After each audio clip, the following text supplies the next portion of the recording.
All right, this is Obsidian Ant talking about CIG talking crap gameplay. We're going to react to this. Never seen it. Let's see what he talks about. CIG have recently been talking about the need to use toilets within Star Citizen. Yes, the game will have full bodily functions at some point. I'm thinking crap gameplay, not crap gameplay. That was definitely a bit of a clickbait video title.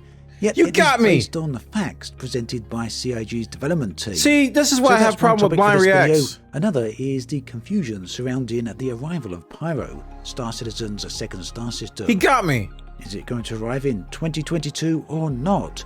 Well, that is very much a topic up for debate. Before we move on to that topic though, let's remain with the other sticky subject.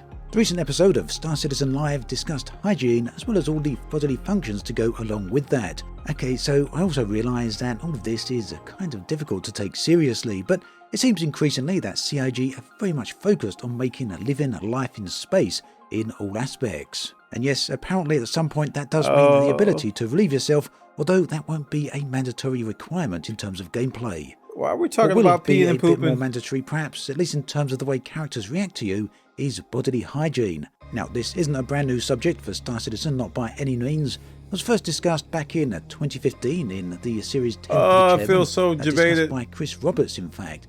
I don't even want to post this. I believe a couple of times in 2018, and you can see clips to that linked in the video description. So far then, the concept of bodily hygiene within Star Citizen is a subject 7 years in the making. I don't care. But how will it affect gameplay? Well, CIG have been very clear that it won't affect your capabilities of undertaking missions, it won't affect your combat prowess, or your ability to be a successful pilot or bounty hunter. What it will impact, however, is your capabilities to interact with certain NPCs. CIG's claim then is that as you roam around the galaxy, as you roam around planet to planet, you'll become increasingly dirty. And if you don't shower, this will become very apparent, both in your appearance as well as in how characters within the game world react to you. I think there might be more.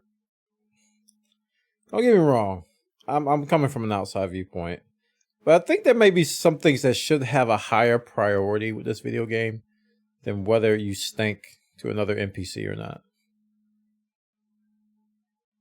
Is it just me? Or it seems like the priorities are out of whack?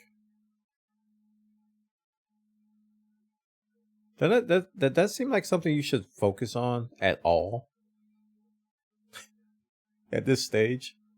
Where you want the game, at least I think the game should be really gearing towards a release window. But I don't think they're thinking about that. I really don't think Star Citizen's thinking about getting to a release window. I think they're thinking about just doing their thing. I don't what are they thinking about? In terms of appearance then, equipment, clothes and so on will become increasingly worn and increasingly grubby. In terms of NPC interactions, well, some may just simply comment on the fact that you smell a little bit unpleasant. Others may well refuse service at stores.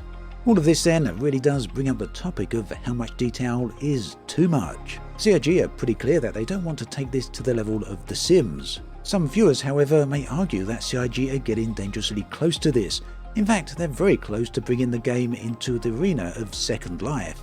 This, of course, isn't necessarily a bad thing, it could actually be a very good thing, but it all hinges on the core gameplay elements. That doesn't seem like something I would want on my 1.0 release. You know, that's a nice to have. If I had a priority list, that would be way at the bottom. What? There's a few of these already in the game, but there are plenty more that are still to come. Improved mining, of course, is one of those. But so is the long-awaited salvaging. We've got a glimpse of that over the past month or so, after a long multi-year wait. But hopefully within the next quarter or so, something will hopefully at least be on the way for salvaging. Now, here's the thing. Regardless of which gameplay activity you find yourself involved with, it will always be underpinned by the game's survival mechanics. Star Citizen does indeed feature thirst and hunger meters. These have been in for quite a while, but over time they seem to be becoming ever more punitive. Over on the test server, I don't like that style of game. You saw what he just did there, right? They're trying to make it realistic. But when you're actually doing that, when you're actually using the controls and you're placing things and you're having to zoom in on a little screen, it's very awkward and janky. It's not cool. It is very, very awkward and janky. I don't like it. Even when you go to a door, you have to press a button. You have to like find the cursor and try to find the button. It really feels like you're trying to play a VR game with a mouse and keyboard. That's how it feels. You ever felt that way? When you play Star Citizen, it feels like you're playing a VR game. You're playing a VR game with the mouse and keyboard. The current patch 3.17 has thirst meters. See, you got to zoom in on this little screen and you got to find the control and you got to click it as if you're touching it. And you got to find the button and you got to click it. So this adds to this level of immersion, right? But at the same time, it's awkward. It's really awkward to play this way, especially when the game's frame rate is fluctuating all over the place. It's not smooth and it's not good. Does that completely deplete, resulting in death in just 2 hours of gameplay? Now, some people will, so you can actually see on the screen how the meter's like doing this, and that it's just like it depends on your frame rate. It's difficult to have a drink or eat a bar of food, but that does depend on your circumstances. Popping off your helmet in space for a drink is probably not the smartest idea. Ultimately then, things such as thirst present a challenge when in hazardous environments. Whether that's a necessary or unnecessary challenge is certainly going to be a subject for debate. Personally, I think it's an unnecessary challenge. It really doesn't need to be there. Can't believe you got me with do let me know your clickbait. thoughts on that in the comments section below. Now, moving on to the second subject of this video, Pyro, the second star system that at some point will be arriving in Star Citizen. But why am I bringing up this subject right now? Well, it seems that it could be somewhat tangentially related to the release of patch 3.17 onto the test server. Now, as I mentioned in a previous video, I did try out the new patch content there onto the test server and had numerous problems. Most of this was streaming related, basically disconnects and other server related issues. Now, it turns out that some work has been done to server streaming for patch 3.17, at least according to the roadmap. Now here, if I'm being perfectly honest, it all starts to get a little ridiculous when we're talking about CIG's terminology and phrasing here. The bottom line is that players over on Reddit and the official Spectrum forums have noticed that the work done on server streaming, specifically server streaming and entity graph, has started to make some progress. Now they feel this is important because this work needs to be completed so that CIG can continue with the work on server meshing, another bunch of technology.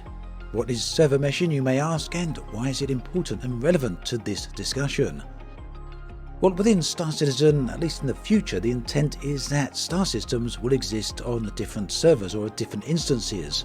For players to have the ability to move between one star system and the next, they effectively will need to be able to move between one instance and the next, or between servers.